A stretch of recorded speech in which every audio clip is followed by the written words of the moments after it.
Allez, ceci est une alerte, on arrête tout. Le nouveau tome de Lou sort début octobre, le 7 octobre, si je dis pas de bêtises. Et pour bien préparer ce dernier tome du Six Sonata, eh ben, va falloir se recentrer un petit peu sur Lou. Qu'est-ce que c'est que la bande dessinée, enfin que la bande dessinée Lou, d'où ça vient, de quoi ça parle, et où est-ce qu'on en est à partir du tome Sonata 2. Donc, que vous connaissiez très bien Lou, que vous connaissiez seulement quand vous étiez petit, que vous ayez vu que les dessins animés, quelle faute, ou que vous ayez arrêté votre lecture à partir du tome L'Âge de Cristal, comme 90% des gens, regardez cette vidéo. Regardez cette vidéo, ça va remettre les pendules à l'heure. Et pour ceux qui ont vraiment arrêté Lou à partir de l'Âge de Cristal, bah d'autant plus, restez. Cette vidéo, c'est le moyen de vous y remettre et de comprendre un peu pourquoi c'était bizarre. Et déjà, j'attire votre attention sur le fait qu'une série de bandes dessinées pour enfants, enfin, jeunesse, on sait que c'est pas que pour enfants, mais étiquetée jeunesse, qui dure aussi longtemps dans le temps, en étant de mieux en mieux, c'est pas donné à tout le monde, hein, parce que les livres jeunesse qui durent et qui durent et qui savent pas s'arrêter, en général, c'est vite casse-gueule. Hein. Je sais pas si vous êtes au courant, hein, mais Lou, ça remonte, hein, le tome 1. On est en 2026, et ça tient toujours, ça tient plus que jamais. Et en général, c'est pas pour rien. Julien Nil, il raconte l'histoire en format tranche de vie d'une gamine, une petite fille qui s'appelle Lou, qui a 12 ans au début de la série et qui vit seule avec sa mère. Pour raconter un peu la vie de cette jeune fille, il s'inspire apparemment de sa propre fille, parce que Julien Nil, il a une fille. Donc à mesure que sa fille grandit, un peu comme un Satouf avec les cahiers d'Esther, tu vois, à mesure que sa fille grandit, il fait pas son autobiographie, mais il se dit, ah, peut-être que ça pourrait me servir, ces questionnements-là, pour mon personnage. Et bref, nous, pendant toute cette série, on suit Lou, cet enfant de 12 ans, qui va grandir, qui va mûrir, rencontrer des gens, vivre des petites aventures et essayer de se faire une place dans le monde. C'est un format tranche de vie. Ça veut dire qu'il n'y a pas une grande histoire, un méchant à attaquer, une grande quête à accomplir. On suit juste sa vie, avec ce que ça a de difficultés, de facilités, d'événements et autres. Le format tranche de vie, c'est particulier, tu vois. Typiquement, c'est une mauvaise idée de le faire en film, parce que il n'y a pas vraiment de bonne structure narrative. C'est très très long, c'est très contemplatif. Hein. On suit une gamine qui juste va grandir. Donc, ça prend du temps. Mais du coup, pourquoi ça marche autant? Parce que le personnage, au début, Lou, elle a 12 ans. Là, au point où on en est, elle a 18-19 ans, tu vois, elle a une petite vingtaine. Il s'est passé des choses pour faire de cette petite fille une jeune adulte. Et c'est ça qui est fascinant. Pour commencer un petit peu cette rétro de Lou, on commence par le thème principal, enfin, le faux thème principal. Beaucoup de gens pensent que le thème principal dans Lou, c'est l'amour. Eh ben non, non, perdu. Mais ça, c'est un piège qu'on va vite comprendre. Dans le premier tome, la première chose qu'on sait de Lou, littéralement dans la toute première planche, c'est que Lou, c'est une petite fille amoureuse depuis la maternelle de son voisin d'immeuble, du garçon qui habite en face de chez elle. Il s'appelle Tristan. C'est son premier amour. Et dans le tome 1, tout va tourner autour du fait de oh là là, il faut se déclarer, oh là là, est-ce qu'il m'aime? La réponse est oui, ça se voit directement qu'il l'aime aussi. Comment on va faire ou quoi? Pour l'instant, on est sur une BD un peu type romantique, type ok, une gamine et ses histoires d'amour.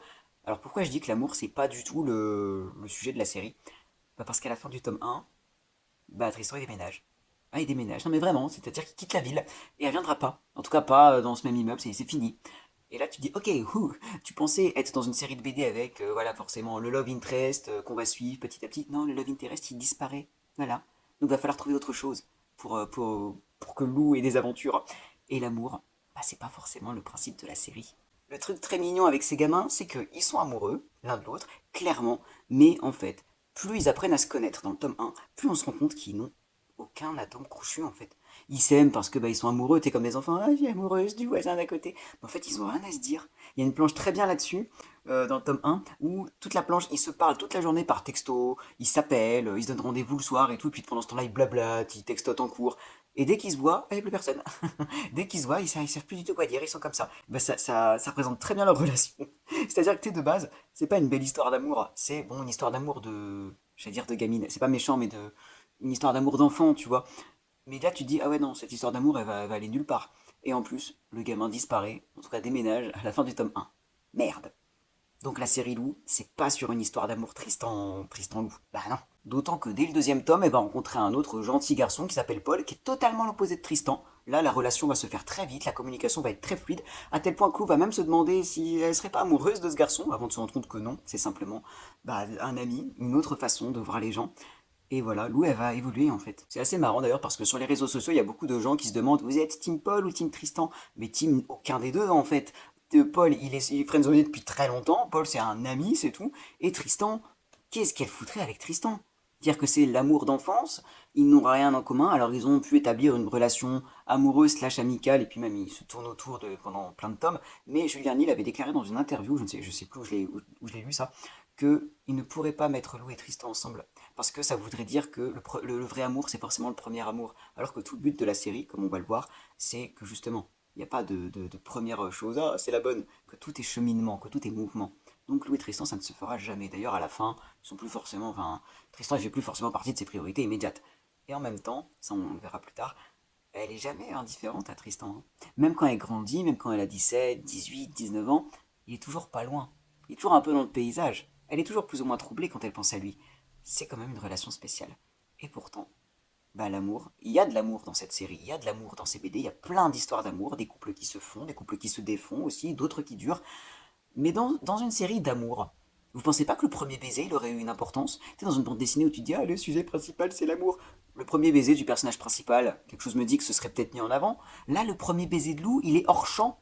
Je sais pas si on se rend compte, la première fois qu'elle embrasse quelqu'un sur la bouche dans la série, c'est même pas montré. C'est même pas directement montré. C'est dire à quel point tout le monde s'en fout. Dans une bande dessinée jeunesse, entre gros guillemets, d'amour, il y a un peu un marquage là-dessus, genre, ça y est, elle a embrassé quelqu'un. Là, tout le monde s'en fout. C'est une expérience de la vie comme une autre. La première fois que notre héroïne a une relation sexuelle, parce que oui, elle va grandir, hein, elle n'a pas 12 ans tout le temps, je vous ai dit, elle va jusqu'à ses 18-19. La première fois qu'elle a une relation sexuelle, pareil, c'est pas du tout vu comme un cap ou un gros moment. C'est l'objet de 2 pages. On n'en reparlera plus après. On n'en parlait pas forcément avant. Il n'y a même pas de dialogue. C'est fait de façon très naturelle. Dans Lou, l'amour, c'est présent. Le personnage est en recherche d'amour, mais son but, c'est pas d'avoir une relation amoureuse. L'amour, ça va. Ça vient au gré des rencontres, au gré des occasions aussi. Ça fait partie de sa vie, comme plein d'autres choses font partie de sa vie. Ça, c'est très, très intéressant. Évidemment que Lou, ça parle d'amour, mais pas que. C'est l'amour, ça fait partie de certaines choses, mais c'est pas plus sacralisé que ça. On aurait pu croire le contraire, tu vois. C'est pour ça que cette série, elle est intelligente. Elle reste pas au ras des pâquerettes pour enfants de 12 ans. Elle grandit avec le public. Ça, c'est brillant et c'est digne de respect. D'ailleurs, il y a un très beau moment dans le tome La Cabane où ça parle énormément d'amour. On se demande de qu'est-ce que c'est que l'amour et est-ce qu'on peut vivre sans amour. Où il y a beaucoup de discussions intéressantes sur le fait que l'amour, ça peut aussi être l'amour au sens large, les amis, la famille, que ça peut être les relations, l'amour, la passion, ça peut être plein de choses. Enfin, il y a une réflexion très intéressante là-dessus. Mais du coup, si l'amour, ce n'est pas le sujet, quel est le sujet de Lou? C'est quoi qui va nous amener à nous intéresser à la vie de cette gamine? Parce que un format tranche de vie, ça veut dire que tu prends la vie de quelqu'un au pif, de quelqu'un du quotidien. Mais pour que ce quelqu'un ait envie de le suivre, il faut quand même que cette histoire elle soit intéressante. Qu'est-ce qui va être marquant dans Lou? Qui fait qu'on va s'y identifier, qu'on va se dire oh là là, elle pourrait avoir la vie de tout le monde, et en même temps que ce soit intéressant, qu'il y ait un thème qui se démarque. Et ben, le thème, c'est pas l'amour. Le thème, un peu à l'image de l'amour finalement dans la série, c'est le changement. C'est le mouvement. Lou, c'est l'histoire d'une petite fille qui devient grande, et donc qui cherche sa place dans la vie, qui cherche sa place dans le monde. C'est dur de grandir. On se souvient plus trop forcément ce que ça fait de grandir, sauf s'il y a des ados qui me regardent, mais tu sais ce que ça fait de grandir, d'être adulte, de passer d'enfant à adulte. Qu'est-ce qui change dans ta vision de la vie? Et une fois que t'es un peu adulte, du coup, qu'est-ce que tu fais? T'es adulte, du coup, tu fais quoi? Tu dois chercher un travail? Ou alors est-ce que tu dois avoir des relations stables? Ou alors est-ce que tu dois avoir des rêves qui font... Tu sais pas. Et en fait, quand tu lis Lou, tu te demandes si être adulte, ça veut pas dire appréhender le changement. Dans Lou, on a énormément de changements. Et ça fait peur quand t'es enfant. À la fin du tome 1, hein, typiquement, tu te dis que oh, bah, l'amoureux qui est de l'autre côté de la rue, il sera toujours là, tu sais, il habite là. Et puis d'un coup, bim, il déménage. Et c'est fini. Et ben c'est comme ça. C'est comme ça la vie. Et ben il y a ça tout le temps dans le livre. C'est une petite fille qui apprend, comme elle peut, à gérer le changement. Et d'ailleurs, dans le cimetière des autobus, le tome 3, qui est l'un des meilleurs, on va pas se cacher, le sujet est mis là-dessus. C'est-à-dire que c'est une gamine qui va vivre énormément de changements. Donc déjà, Tristan n'est plus dans l'immeuble. L'immeuble est carrément pulvérisé pour laisser place à d'autres bâtiments. Ça fait déjà un choc. Tu sais, c'est le bâtiment emblématique. Tu le voyais depuis toujours de ta fenêtre. Il disparaît.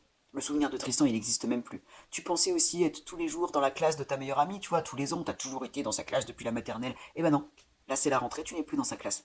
Mais ça aussi, c'est un changement. Tu sais, ça nous paraît rien quand t'es adulte de ah bah je suis plus dans la classe. Mais quand t'es en quatrième, c'est la fin du monde, tu vois. Ta meilleure amie depuis la crèche, bah non, t'es plus dans sa classe. Et tu vas rencontrer d'autres gens. Et tu vas nouer d'autres relations. Et ta mère, t'as toujours vécu seule avec ta mère, un tandem sympa ou quoi, mais ta mère a rencontré quelqu'un. Alors, elle est toujours dans le paysage, mais maintenant c'est plus un tandem à deux, c'est un groupe à trois. Et c'est une nouvelle énergie. Ta mère, elle va peut-être avoir d'autres choses à faire. Elle va peut-être avoir une autre attitude.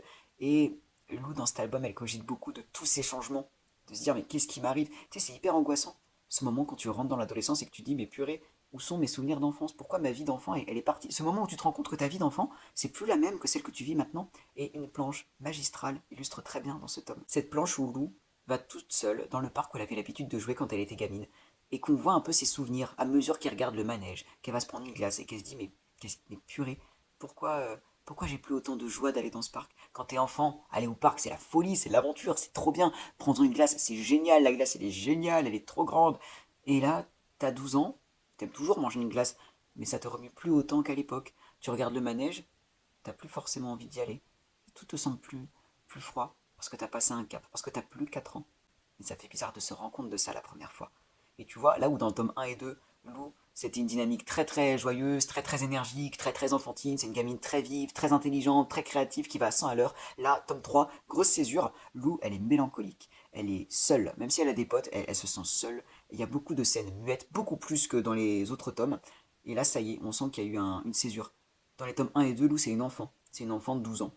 Là, dans les tomes 3, elle en a 13. Et elle devient adolescente. Et c'est le premier moment où elle se dit, là, ma vie, elle change. Là, je pensais que toute ma vie, je serais juste avec ma mère, avec ma meilleure amie, avec mon amoureux au bout de la rue. Et les choses, elles changent. Et je ne suis plus la même qu'il y a 8 ans. Et ça fait bizarre. Mais en même temps, c'est brillant. C'est brillant. Dans le tome 4, il n'y a pas vraiment de changement majeur, si ce n'est qu'on revoit et qu'on apprend à découvrir beaucoup d'autres personnages. C'est un tome, le préféré de beaucoup, pas moi, mais bon, c'est pas grave. Dans le tome 4, c'est plus les relations entre les personnages qui se mettent en place et qui vont durer pour des tomes et des tomes.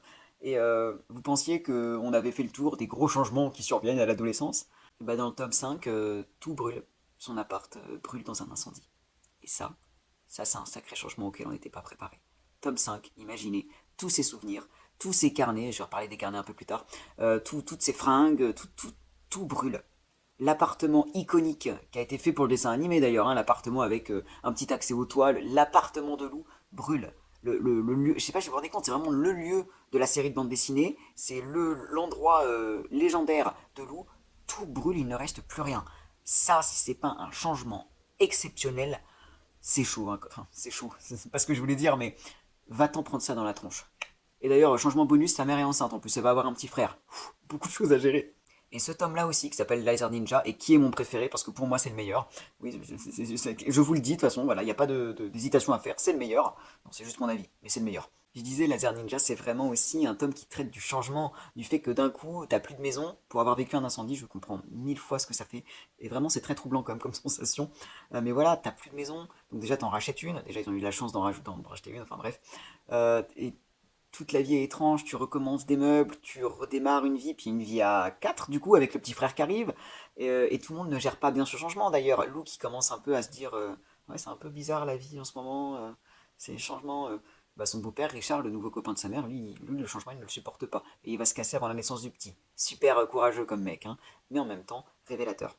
Révélateur du fait que le changement de la vie, que les mouvements que tu peux avoir dans la vie sont parfois trop forts. Je l'excuse pas, hein, le Richard c'est une merde, hein, c'est un tocard, mais quand même, c'est très intéressant.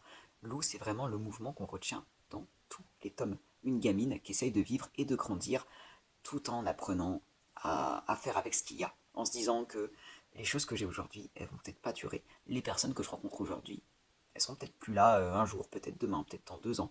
Les choses que je pensais immuables, elles peuvent bouger. Et même un appartement dans lequel j'ai passé toute ma vie, il peut peut-être brûler et disparaître. Tous mes souvenirs ont disparu. Quasiment tous. C'est pas facile à encaisser. Une césure dans la personnalité de Lou, c'est que là, jusque-là, elle a à peu près 15 ans. Jusque-là, jusqu'au laser ninja. Elle a à peu près 15 ans, c'est donc une vraie adolescente, cette fois, vraie dans le sens où voilà, elle a franchi la première crise d'adolescence, elle a franchi les premiers pas, elle commence à appréhender le monde de plus en plus comme une grande, même si elle reste jeune, elle sait que voilà, dans la vie, il y a des étapes, où là, il y a un changement, ok, j'encaisse, comment je fais, qu'est-ce que j'en pense, c'est, voilà, et vient un moment où elle devient adulte, enfin, le premier pas vers l'adulte, c'est quand c'est elle qui prend le lead. Dans la BD, Un long voyage. Où là, cette fois, pour la première fois, ça fait déjà 2 tomes qu'elle réfléchit un peu aux choses, qu'elle se dit, qu'elle se sent un peu spectatrice dans l'âge de cristal et la cabane, elle se sent surtout dans l'âge de cristal, on en reparlera de ce tome.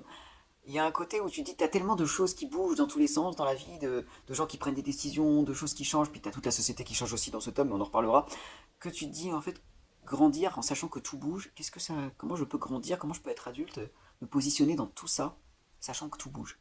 Et bien la réponse, être acteur du mouvement. Et donc dans le tome suivant, Lou, qui a à peu près 17 ans, elle décide, elle, de bouger. Et ça, c'est un peu la morale de Lou. Lou, je vous ai dit, hein, la question c'est un peu comment tu fais pour te construire en tant qu'adulte, et comment tu fais pour appréhender les changements de la vie. Et la réponse ce serait peut-être tu es adulte quand toi-même tu deviens acteur de tout ça. Quand tu prends un peu le taureau par les cornes et que tu te dis et si moi-même je créais du mouvement. Lou a toujours eu un côté très créatif. Ça fait partie du personnage. C'est très intéressant de l'avoir fait, un espèce de voyage initiatique. Elle part 6 mois dans la nature avec un sac à dos, elle rencontre d'autres personnes. Ça permet aussi à l'auteur de se renouveler en termes de personnages. Parce que mine de rien, ça faisait quand même plusieurs tomes que tous les personnages principaux et secondaires étaient placés. On commençait à connaître un peu le schmilblick. Il était temps aussi d'en avoir des nouveaux. Mais du coup, voilà, pour moi, c'est le thème central. Le fait de voyager, le fait de découvrir des nouvelles choses et d'appréhender ces nouvelles choses. Parce que c'est pas facile d'appréhender le changement. Mais que ça fait partie de la vie, et particulièrement la vie d'adulte. En tout cas, c'est la morale pour l'instant que j'en retirerai. D'ailleurs, même après, l'autre changement drastique qui arrive quand on a 18 ans, ou en tout cas quand on devient vraiment adulte, c'est de quitter le foyer, de quitter sa famille et de s'installer dans un logement étudiant, de faire sa vie dans une autre ville, de tout découvrir encore, de ne plus être forcément toujours collé à ses potes. Ça, c'est quelque chose qu'on oublie aussi beaucoup, je trouve, quand on grandit. Mais repensez à la première fois où vous avez quitté votre ville, si vous l'avez déjà quitté. Vous avez quitté votre ville natale, votre ville avec tous vos copains, tous vos proches, toute votre famille, pour vous installer autre part, pour les études ou pour le travail. Pensez à ces premiers temps quand vous ne connaissiez personne encore dans cette ville, quand vous n'aviez pas encore d'attache. Vous restez connecté avec vos copains par SMS, vous appelez vos parents régulièrement, votre famille, mais vous êtes seul. C'est pas facile ça. C'est franchement, je suis encore jeune, donc j'ai encore ces souvenirs de ça. Et c'est pas facile, tu vois. De, T'arrives dans la vie d'adulte et la vie d'adulte c'est peut-être aussi ça. C'est les copains, tu les croises plus tous les jours, tu les croises plus toutes les semaines. Parfois tu les croises même plus tous les mois, voire tous les ans. Et ça c'est dur. Et dans Lou, à partir de Sonata, c'est un peu ce qui se passe. C'est que les copains, ils font chacun leur vie, de leur côté, ce qui est normal. Et quand ils se croisent, c'est ponctuellement, mais pour des moments très importants. Dans Sonata 2, tout le monde est réuni, mais vraiment tout le monde, tous les persos depuis le début, quasiment même les plus secondaires, mais c'est pour un événement précis. Et ça aussi, c'est le côté, le changement, c'est aussi dans les relations. Et c'est magnifique ça. Il y a des personnages qui évoluent énormément dans Lou. Sa meilleure amie de la crèche, la Mina, c'est vraiment sa meilleure copine. Je suis désolé, pour moi c'est plus sa meilleure amie, hein. C'est une de ses meilleures amies. Mais dans les derniers tomes, sa meilleure amie c'est Marie-Émilie, hein. Je me fiche de ce que vous dites, pour moi c'est ça. Tu sais, t'as des amis dont qui t'es très proche pendant très longtemps, et puis vient un moment où c'est pas que t'en es moins proche, mais t'as peut-être d'autres personnages d'autres amis dans ton entourage dont tu vas peut-être te rapprocher d'autant plus. Et les autres seront toujours dans le paysage, mais t'auras d'autres relations. Tu sais, des meilleurs amis qui des fois sont séparés par la distance ou quoi, et qui font leur vie chacun de leur côté. Ils sont toujours extrêmement proches. Je parle un peu pour moi là, désolé. Ils sont toujours extrêmement proches, mais tu sais, chacun a aussi ses propres meilleurs amis de son côté. Les relations évoluent. Mais s'il y a une relation avec laquelle, avec Lou, ça n'évoluera pas, parce que c'est déjà parfait, c'est sa mère. Mais on en reparlera après. En fait, non, d'ailleurs, vous savez quoi, on va en parler maintenant de la mère. La mère est un personnage génial. Déjà, tous les personnages secondaires dans Lou sont extrêmement bien fichus. Même les plus anecdotiques, ils sont tous plus ou moins creusés. Et d'ailleurs, Julien Neal recycle beaucoup les personnages secondaires. Il peut y avoir un personnage que tu vois pendant 2 cases dans une scène et qui a vraiment 2 dialogues. Oui, bonjour, je suis le facteur. Bah, tu vas le retrouver dans les autres tomes. Il va faire partie de l'aventure. T'as le père d'une amie, tu te dis, bon, il est là pour l'ambiance. Il va rester et il va être développé de tome en tome. Ce qui fait que ça crée un univers très particulier et très personnel. Donc voilà, les personnages sont très bien creusés et le meilleur personnage, c'est celui de la mère. Vous n'êtes pas habitué à sa nouvelle coupe de cheveux dans Sonata, où on voit ses yeux. Moi non plus. Mais bon, encore une fois, tu sais, sa nouvelle coupe de cheveux, ça symbolise aussi ce changement-là, tu vois, c'est aussi le changement de look. Elle est tellement habituée à avoir la raie comme ça, là, en mode nerd, mais même elle peut changer. Enfin bref, la mère. C'est une grande enfant, je déteste cette expression, mais c'est une grande enfant qui élève seule sa fille parce que le père, voilà, elle s'est mise avec le père très jeune, le père n'était pas prêt à être père et donc il s'est barré parce que ce père est un lâche. On en reparlera du père. La mère, au début, tu te dis, mais elle est complètement barrée, complètement jetée, elle est à la ramasse parce que elle agit vraiment comme une grande ado. Elle est fan de jeux vidéo. C'est très bien les jeux vidéo, hein, et c'est pas réservé aux ados. Mais dans la façon dont elle le fait, c'est comme montré comme très adolescent. T'as l'impression qu'elle plane toujours à 3000 au-dessus de tout le monde. Elle est complètement. Et puis là, dans Laser Ninja, la meilleure BD, je vous rappelle, on a accès à son journal intime. Et on découvre toute son intériorité d'adolescente. Et là, tu te dis, putain, c'est un personnage qui a tellement réfléchi, qui a tellement construit sa vie d'adulte, c'est incroyable. Voilà, c'est ça Lou aussi. C'est des personnages qui ne cessent de te surprendre et des personnages qui vont nourrir Lou. Lou, elle se nourrit de ses rencontres, elle se nourrit surtout de sa mère, dans tous les sens du terme, évidemment. Un point très important, parce qu'on a beaucoup parlé du changement, du mouvement, parce que s'il y a vraiment un mot à retenir de Lou, c'est vraiment ça. Mais il y a aussi autre chose qui est très paradoxale chez ce personnage. Il est temps de parler vraiment du personnage principal de Lou. C'est un personnage qui adore cette idée de mouvement. Elle adore créer, elle adore les rencontres, voyager, découvrir de nouvelles expériences. Elle adore tout ça et en même temps, elle aime aussi beaucoup la stabilité. Depuis le début. Et ça, c'est brillant. Déjà, niveau stabilité dans le domaine familial, ça aurait pu être compliqué. Lou n'a jamais connu son père, c'est expliqué de façon très simple et très pudique dans le premier tome, peu de BD jeunesse font ça. Et ensuite, la question du père n'est absolument pas... Mais en fait, c'est une non-question. À aucun moment dans la série, Lou se dit «Ah, mais qui est mon père?» C'est pas du tout une question, elle s'arrange très bien de sa relation avec sa mère. Mais pendant tout le reste de la série, elle va avoir un besoin de stabilité. Elle s'attache très fort aux choses qui ne bougent pas. Elle a besoin de repères, cette gamine. Pas forcément dans le terme familial, elle est très bien avec sa mère. Et avec le nouveau compagnon de sa mère, pourquoi pas. Mais elle a besoin de stabilité. Quand elle a la première nostalgie de son époque d'enfance, quand elle était toute petite, elle a besoin de sentir sur son corps cette petite robe d'enfant qui lui rappelle ça. Elle a besoin de choper les bottes qui lui rappellent aussi cette période-là, les bottes de sa mère qui ont été données par son père, mais ça ne le sait pas. Enfin bref, elle est très attachée aux objets, elle est très attachée aux choses, aux symboles.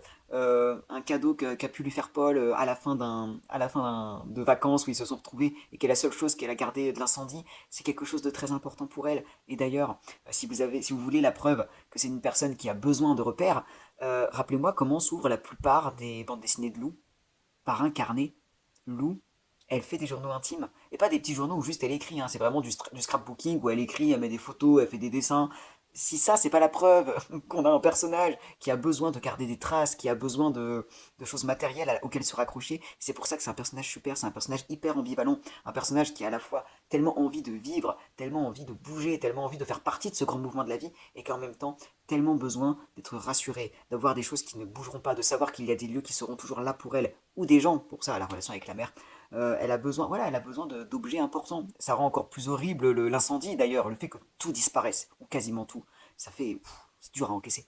D'ailleurs, vous aurez remarqué, dans Sonata 1, c'est-à-dire le moment où elle devient indépendante, c'est le premier tome où on n'a pas du tout de journaux intimes, mais on a la première fois Lou qui raconte ce qui se passe. C'est Lou la narratrice. À aucun moment, on n'a jamais eu de narrateur hein, dans l'histoire. Mais là, c'est Lou la narratrice, dans Sonata 1. Dans Sonata 2, c'est arrêté. Mais dans Sonata 1, c'est comme si elle avait besoin de raconter quand même cette histoire. Tu sais, elle a besoin de ses marques, en fait. Et par contre, c'est au présent, c'est pas dans un journal. Elle vit au présent, elle vit dans ce mouvement, mais elle a quand même besoin d'avoir une prise dessus. C'est brillant. Dans l'épisode La cabane, c'est pareil. Je veux dire, le fait de construire des choses, elle a besoin de repères. Et ça la rend hyper touchante. Hyper touchante. C'est une gamine, ouais, ouais, tu sens elle est très attachée au fait que, peu importe où qu'elle aille, faire des aventures, des voyages, rencontrer des gens, elle a besoin de savoir qu'il y aura toujours un endroit, ou alors un objet, ou alors des personnes qui seront là. D'ailleurs, c'est pour ça qu'elle est extrêmement fidèle en amitié, hein. Tous les amis qu'elle s'est fait en route, que ce soit des amis de longue date ou alors des petites rencontres temporaires, ils sont tous restés dans sa vie. Tous. Alors évidemment, pour l'histoire, c'est mieux, mais quand même, c'est un personnage qui est autant l'amour. T'as pas l'impression qu'elle ait tant besoin que ça d'une relation amoureuse vraiment durable, stable. Elle a besoin d'amour, tu vois, et elle est pas contre, mais les relations amicales ont l'air de beaucoup plus compter à ses yeux. Peut-être parce que ça a l'air plus fiable pour elle. Autant vu l'exemple des deux tocards que s'est tapé sa mère, enfin que s'est tapé sa mère, pas dans le sens... vu l'exemple des deux tocards, voilà, qui ont été avec sa mère, tu m'étonnes qu'elle ait un peu plus de mal avec ça. Et d'ailleurs, un truc qui ne bouge pas et qui est brillant, c'est les lieux. Les lieux, c'est quand même important. Tu te dis, il y a peu de chances que ça bouge, un lieu. Alors, on a le premier appartement qui était iconique, mais qui a brûlé. Compliqué. Mais il y a un lieu pourtant, qui est toujours là dans la série, qui a beaucoup évolué, qui est toujours là. Et à force d'être toujours là, ben, il est devenu rassurant. Et ce lieu, c'est Mortebouze. Il est temps d'en parler, non. Mortebouze est un lieu iconique, et je dirais même que c'est le lieu iconique de Lou. C'est un village de campagne où habite la grand-mère de Lou. La grand-mère de Lou, c'est une vieille femme acariâtre ou quoi, mais qui est absolument géniale, super bien développée. Au début, Mortebouze, bah, comme son nom l'indique, c'est vraiment une blague. C'est vraiment le cliché du village où il n'y a rien, le bled paumé, la grosse cambrousse, où il n'y a pas de réseau, où tout le monde vit dans la gadoue, il n'y a rien à faire. C'est pour ça, hein, rien que le nom, c'est une blague, hein, Mortebouze. Bienvenue à Mortebouze. Et à force, ce lieu, c'est devenu un repère en fait. Dans le tome 2, la première fois qu'elle y va, c'est vraiment bon bah youpi, bienvenue à Mortebouze.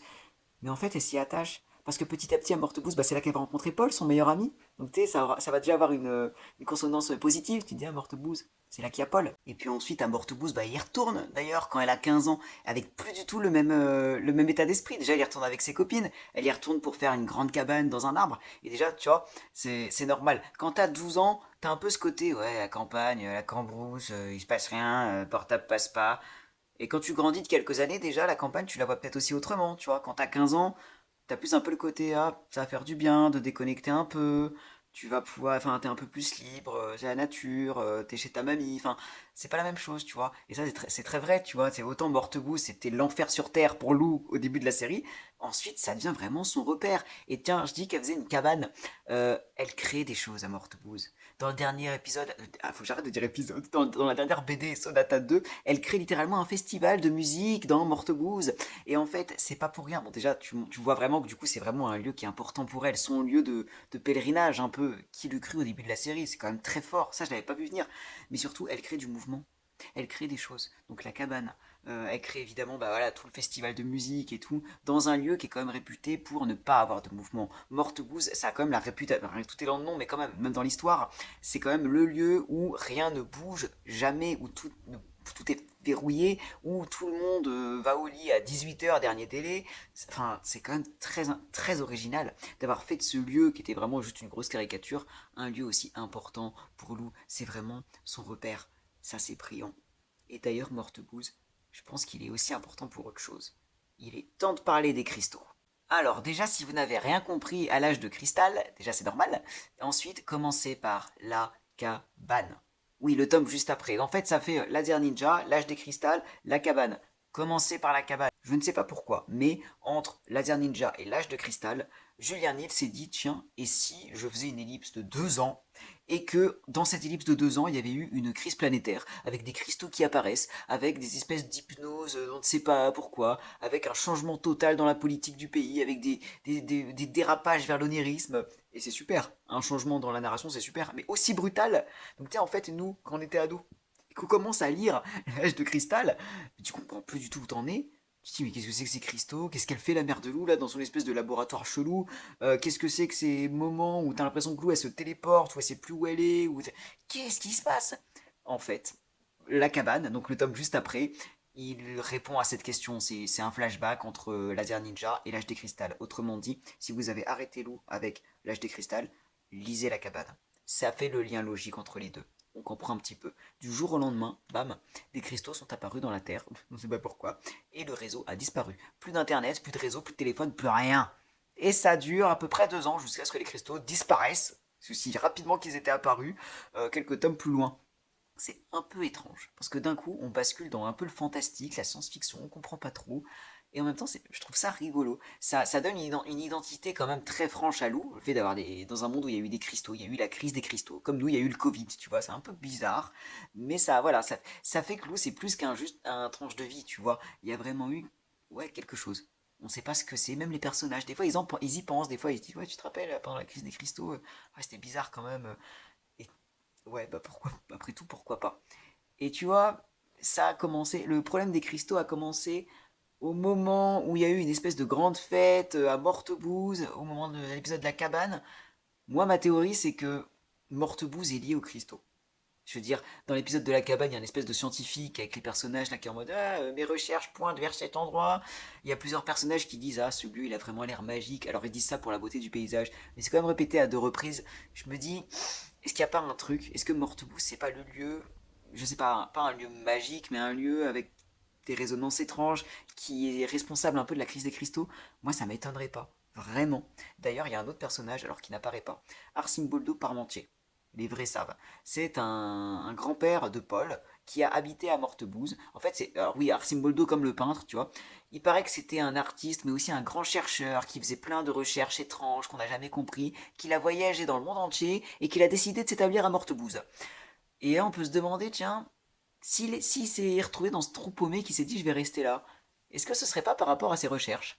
Est-ce que notre bonhomme là, Parmentier, Arcimboldo, est-ce qu'il aurait pas fait des recherches, je sais pas, sur un truc genre de cristal et qui s'est dit c'est là, c'est à Mortebouze que. Donc voilà, ma théorie c'est que Mortebouze est lié à la crise des cristaux. Aura-t-on la réponse dans le tome qui sortira en octobre, pardon? J'espère. Il ne reste plus qu'une seule chose à faire pour bien être prêt pour le dernier tome, la question du père de loup.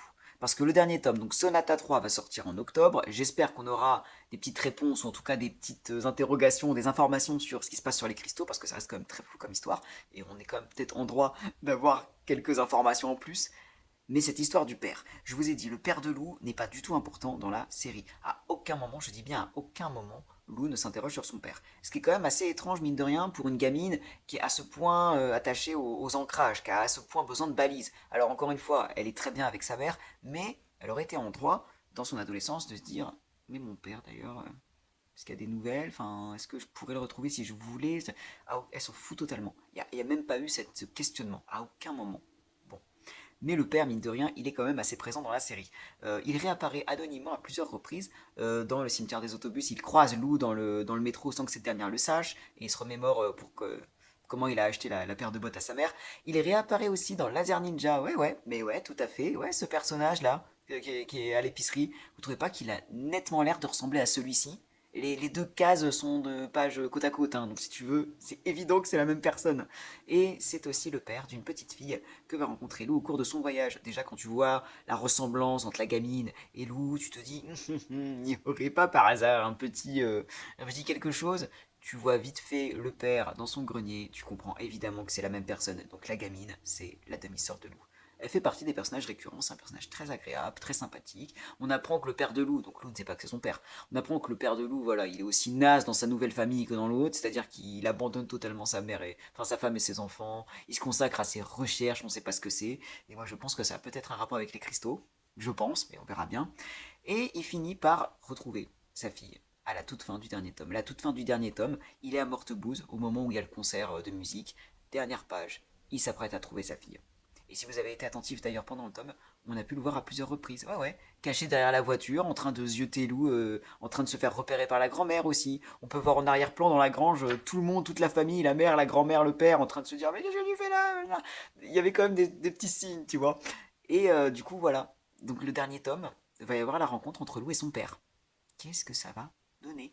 Là, j'ai pas trop d'idées. En fait, c'est un peu étrange. Lou, elle n'a jamais été en quête d'identité. Enfin, si, mais jamais en quête d'identité vis-à-vis de sa famille ou de ses parents.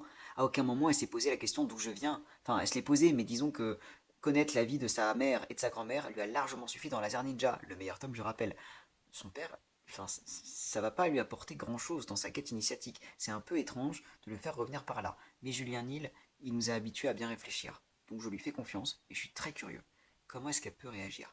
Elle va pas spécialement être heureuse, il n'y a aucune raison pour qu'elle soit spécialement heureuse. Est-ce qu'elle va être en colère? Et tu nous as abandonnés. Elle s'en fout en fait, donc puis elle était très contente d'avoir vécu toute seule avec sa mère, donc qu'est-ce qu'elle pourrait faire? Elle serait peut-être un peu déboussolée de mon père, d'accord. Et la mère, vous pensez qu'elle va réagir comment? Je sais pas du tout. Donc gros point d'interrogation. On a très très hâte de savoir un peu ce qui va se passer. Et comme Julien Nil est un petit farceur, il nous a déjà dévoilé la couverture du Thomson Sonata 3, ce qui va être l'occasion pour nous de l'analyser un petit peu, comme il se doit. Et bah déjà, on remarque beaucoup de choses. Moi, ce que je remarque déjà, les Doc Martens de la mer, la petite robe de petite fille rose de loup, et le collier offert par Paul à la fin du tome 4, et le cimetière des autobus, donc un espèce de hangar de décharge publique qui a été construite sur le lieu de l'ancien immeuble de Tristan. Faut suivre, faut suivre. Mais voilà, ça fait déjà beaucoup d'informations, beaucoup de rappels des anciens tomes en fait. Là, il y a des marques de quasiment tout, hein. Pourquoi? Bah sans doute parce que ça va être le tome de l'introspection. Je veux dire, il y a aucun tome, aucune autre couverture où on a à ce point des marqueurs du passé. On sait que Lou, elle a un côté nostalgique, mais là, d'avoir à ce point des marqueurs du passé, c'est-à-dire que ouais, ce tome, qui est quand même le dernier de la saison Sonata, hein, c'est pas pour rien, hein, une fin de saison, ça clôture beaucoup de choses. Laser Ninja aussi, c'était une clôture de saison, c'est le meilleur BD, je sais pas si je vous l'ai déjà dit, et lui aussi, il était très rétrospectif. Donc là, on va avoir, ok, Lou qui va réfléchir à son passé, qui va réfléchir au symbole, au socle qu'elle a gardé, au socle qu'elle veut construire. Qu'est-ce qui va se passer? Sachant que le truc se passe encore à Mortebouze. Mortebouze, voilà, je vous ai dit, c'est un lieu important. Ce qui va se passer dedans, enfin voilà, il va beaucoup y avoir des. Je me demande, moi, si le père et les cristaux ne sont pas liés encore une fois. Peut-être que c'est même lié à Lou et à toute cette histoire. Mais je pense qu'on aura des réponses. Peut-être pas tous. Je pense pas qu'on aura de réponse claire sur les cristaux, ça casserait un peu l'ambiance. Mais il va y avoir quelque chose qui va se passer. Mais du coup, ouais, Lou, elle va mûrir. Pour quelqu'un qui est à ce point en train de se poser la question de maintenant que je suis adulte, quelle est ma vie? Quelle est ma place dans le monde? Quelle est ma place dans ce grand mouvement de la vie? Elle va ouais, rétrospective. Elle va devoir réfléchir à qui elle est. Et il y a autre chose que j'ai remarqué, c'est la seule couverture qui ne va pas illustrer un moment de l'histoire. Non, parce que là, c'est-à-dire que ça illustre pas un moment de l'histoire parce qu'il n'y a aucun monde où, dans Sonata 3, elle est dans cette situation. Il n'y a aucun monde où elle est comme ça en train de marcher dans le cimetière des autobus. Et ensuite, le fait qu'elle ait les trois objets qui n'ont rien à voir les uns avec les autres. À la rigueur, le collier, pourquoi pas, mais enfin, les Doc Martens et la petite robe rose, aux dernières nouvelles, ils ont brûlé dans l'incendie. Donc c'est pas possible en fait. Ça, ce n'est pas possible, à moins que ce soit un rêve. Mais ça rejoint la même chose. C'est la seule couverture qui montre pas une scène de vie. C'est quand même étrange hein, pour une BD tranche de vie.